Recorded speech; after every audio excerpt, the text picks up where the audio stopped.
اب درود پاک پڑھا، سب دعا کرے کہ اللہ تعالیٰ اللہ تبارک و تعالیٰ ہمارے آقا محمد رسول اللہ صلی اللہ علیہ وسلم سے ہم سب کو سچی محبت نصیب فرمائے۔ میرے دوستو، محبت دو طرح کی ہوتی ہے، یا تو سچی یا کچی۔ آج مجھے اور آپ کو مل کے ایک فیصلہ کرنا ہے کہ ہم نبی سے محبت تو کرتے ہیں، سبھی کرتے ہیں۔ اگر میں ابھی آپ سے پوچھوں کون کون نبی سے محبت کرتا ہے، آپ سب ہاتھ اٹھا کر کہو گے ہم کرتے ہیں۔ ارے بتاؤ، کہو گے کہ نہیں کہو گے؟ لیکن فیصلہ یہ کرنا ہے کہ سچی محبت کرتا ہے یا جھوٹی محبت کرتا۔ اس لیے کہ سچی محبت کرے گا، سچی محبت کرے گا تو جنت میں جائے گا، اور جھوٹی محبت کرے گا جہنم میں جائے گا۔ ایک مرتبہ ہمارے آقا محمد رسول اللہ صلی اللہ علیہ وسلم نے فرمایا، ایک مرتبہ ہمارے نبی صلی اللہ علیہ وسلم نے فرمایا کہ جو مجھ کو دیکھے گا، من رآنی، جو مجھ کو دیکھے گا وہ جنت میں جائے گا۔ ہمارے نبی نے فرمایا من رآنی، جو مجھ کو دیکھے گا فہو یدخل الجنہ، وہ جنت میں جائے گا۔ تو صحابہ کرام سب کے چہرے ایک دوسرے کو تکنے لگے تو بھائی جو نبی کو دیکھے گا وہ جنت میں جائے گا، تو نبی کو تو ابو جہل نے بھی دیکھا ہے، بھائی نبی کو تو ابو لہب نے بھی دیکھا ہے، نبی کو تو وہ کافر کچر امیہ نے بھی دیکھا ہے، ارے نبی کو تو یہودیوں نے بھی دیکھا ہے، اور نبی کو تو عیسائیوں نے بھی دیکھا۔ ہمارے نبی کہتے ہیں کہ جو مجھ کو دیکھے گا جنت میں جائے گا، تو ابو جہل بھی جنت میں جائے گا، ابو لہب بھی جنت میں جائے گا، یہود بھی جنت میں جائیں گے، عیسائی بھی جنت میں جائیں گے۔ تو ایک صحابی کھڑے ہو گئے، کہا اللہ کے رسول آپ کو تو ہم نے بھی دیکھا ہے اور آپ کو تو غیروں نے بھی دیکھا ہے، تو کیا سب جنت میں جائیں گے؟ ہمارے نبی نے کتنے پیار سے فرمایا ہاں تم لوگوں نے مجھے دیکھا ہے، اس لیے دیکھا ہے کہ میں محمد الرسول اللہ ہوں، اور ان لوگوں نے مجھے دیکھا ہے اس لیے دیکھا ہے کہ میں محمد ابن عبداللہ ہوں۔ یعنی تم نے محبت کے ساتھ دیکھا تبھی تو ایمان قبول کیا، اور وہ محبت کے میدان میں اترے ہی نہیں تو ایمان قبول نہیں کیا۔ تو دیکھنے دیکھنے میں فرق ہوتا، محبت کے ساتھ دیکھے گا تو جنت میں جائے گا، اور بغیر ایمان اور بغیر محبت کے دیکھے گا تو جہنم میں جائے گا۔ تو میرے دوستو، آج یہ روایت سے ہم بھی سوچے کون محبت کرنے والا اور کون محبت کرنے والا نہیں۔ بھائی آپ سب لوگ تیار ہیں اس کے لیے؟ میرے دوستوں، میں آپ کو پہلے محبت کا ایک منظر بتاؤں کہ محبت کس کو کہتے ہیں۔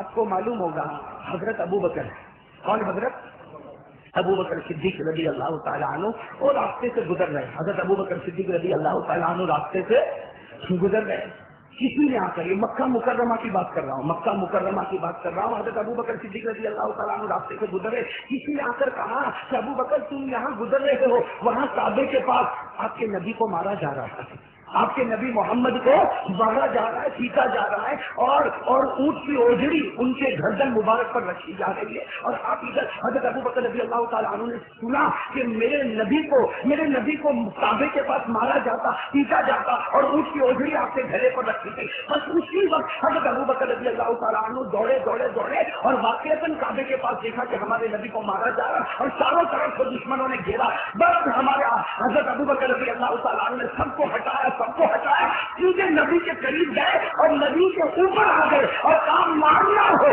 تو مجھے مارو لیکن محمد کو مت مارو، مارنا ہو تو مجھے مارو، محمد کو مت مارو۔ تو جتنے تھے انہوں نے کہا ہاں پہلے ابو بکر کو ہی مارو۔ اب میرے دوستوں، نہ جانے صدیق اکبر کو اتنا مارا کہ حضرت ابو بکر بے ہوش ہو گئے، حضرت ابو بکر بے ہوش ہو گئے۔ میرے دوست، آج بھی حدیث کی کتابوں میں لکھا، خیر پھر تو سب بڑے بڑے لوگ آئے ہوں گے، مکہ کے رئیس اور مکہ کے بڑے، معاملہ ختم ہوا۔ حضرت ابو بکر کو اسی بے ہوشی کی حالت میں ان کے گھر پر لے جایا گیا، اور یہ اس وقت کی بات ہے کہ ابھی ابو بکر کی ماں نے بھی ایمان قبول نہیں کیا، ابھی ابو بکر کے ابا نے بھی ایمان قبول نہیں کیا۔ اس وقت حضرت ابو بکر رضی اللہ تعالیٰ عنہ کو گھر لے جایا گیا۔ بہت دیر کے بعد جب حضرت ابو بکر ہوش میں آئے تو ماں بھی کھڑی ہے، باپ بھی کھڑا ہے، اور دونوں کے دونوں کہتے کہ ابو بکر دیکھ آج تو ہوش میں آ گیا، لیکن آئندہ محمد کا دامن مت پکڑنا ورنہ اسی طرح تجھے مارا جائے گا۔ حضرت ابو بکر صدیق رضی اللہ تعالیٰ عنہ نے جواب دیا، کتنا پیارا جواب دیا، ارے میرے ماں اور میرے ابا، یہ تو اللہ نے ایک جان دی ہے،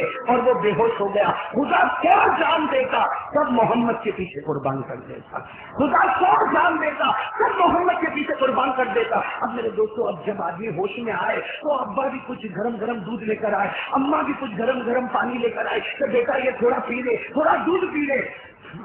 حضرت ابو بکر صدیق رضی اللہ تعالیٰ عنہ نے کیا جواب دیا، دودھ کو بھی کنارے پر رکھو، پانی کو بھی کنارے پر رکھو، اگر کر سکتے ہو تو مجھے ذرا اٹھا دو اور دونوں کندھے سے سہارا دے دو، ذرا مجھے اپنے بستر سے اٹھا دو، پھر تو میں چلوں گا، لیکن تھوڑا سا اٹھا دو، اس لیے کہ مار بہت لگی۔ ماں نے ایک طرف کندھے سے سہارا دیا، ماں کو پتا نہیں، اور باپ نے دوسرے کندھے سے سہارا دیا۔ اب کھڑے ہو گئے، دروازے کی طرف جانے لگے۔ ماں نے کہا ارے بیٹا دودھ تو پی لے، ابا نے کہا بیٹا دودھ تو پی لے، کہا میں نہیں پیوں گا، آپ نے مجھے سہارا دے دیا، میں جاتا ہوں۔ ماں نے پوچھا کہاں جاتے ہو؟ ابا نے پوچھا کہاں جاتے ہو؟ کہا ابو بکر کو اس وقت چین آئے گا جب ایک مرتبہ محمد کا چہرہ دیکھ لوں گا، ایک مرتبہ محمد کا چہرہ دیکھوں گا۔ میرے دوستوں صدیق اکبر رضی اللہ تعالیٰ عنہ گئے، پورے زخموں سے چوٹ کے ڈھونڈ کے دار ارقم میں پہنچے۔ ایک جگہ ہے دار ارقم جہاں محمد رسول اللہ صلی اللہ علیہ وسلم بیٹھے ہوئے تھے، آپ کی زخمی تھے۔ جب ہمارے نبی نے ابو بکر کو آتے ہوئے دیکھا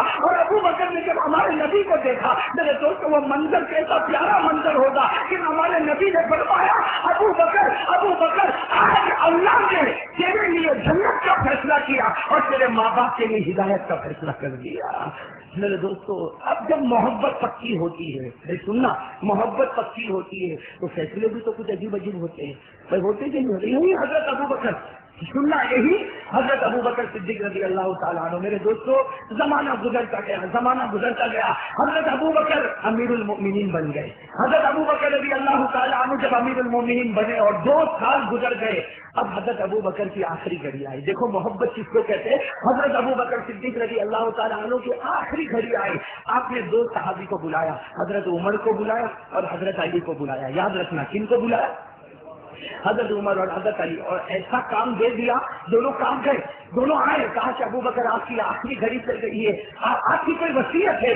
کہا عمر اور علی وصیت کے لیے تو بلایا، تم کو وصیت کے لیے تو بلایا۔ کہا کیا وصیت ہے؟ حضرت ابو بکر صدیق رضی اللہ تعالیٰ عنہ نے فرمایا میری ایک ہی وصیت ہے کہ جب میرا انتقال ہو جائے، میرے جنازے کی نماز ہو جائے، میرا کفن پہنانے کا معاملہ ہو جائے، اس کے بعد تم دونوں پہلے نبی کی قبر مبارک کے پاس جانا اور جا کے اجازت لینا کہ اے محمد، اے نبی، ابو بکر آپ کے پاس سونا چاہتا ہے، ابو بکر آپ کے پاس آنا چاہتا، اگر اندر سے اجازت ملے تو مجھے نبی کے قریب سے دفن کرنا، اور اگر اندر سے اجازت نہ ملے اس کا مطلب ہے نبی مجھ سے ناراض ہے، وہ اجازت نہ دے تو مدینے کے کسی کونے میں جا کے دفن کرنا، اس لیے کہ جس سے نبی ناراض ہو وہ دنیا کے کہیں بھی کونے میں دفن ہو اس کو نجات ملنے والی نہیں ہے۔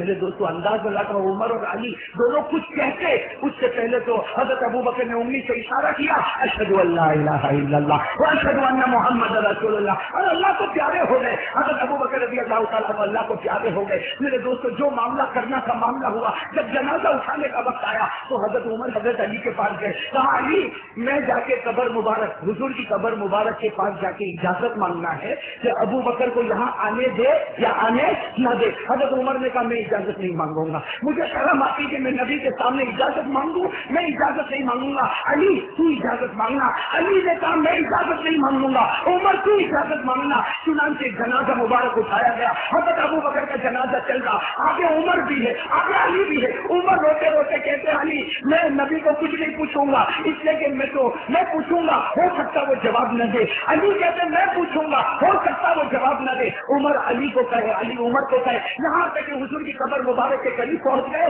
حضرت عمر اور حضرت علی قسم کھا کر کہتے، علی کہتے میں عمر کی طرف دیکھا تو پوچھ لے، عمر کہتا میں علی کی طرف دیکھا تو پوچھ لے، لیکن دونوں فرماتے ہیں کہ قبر مبارک کے اندر سے آواز آئی، قبر مبارک کے اندر سے آواز آئی، عمر تجھے پوچھنے کی ضرورت نہیں، علی تجھے پوچھنے کی ضرورت نہیں، میں اپنے دوست کب سے اپنے دوست کا انتظار کر رہا تھا۔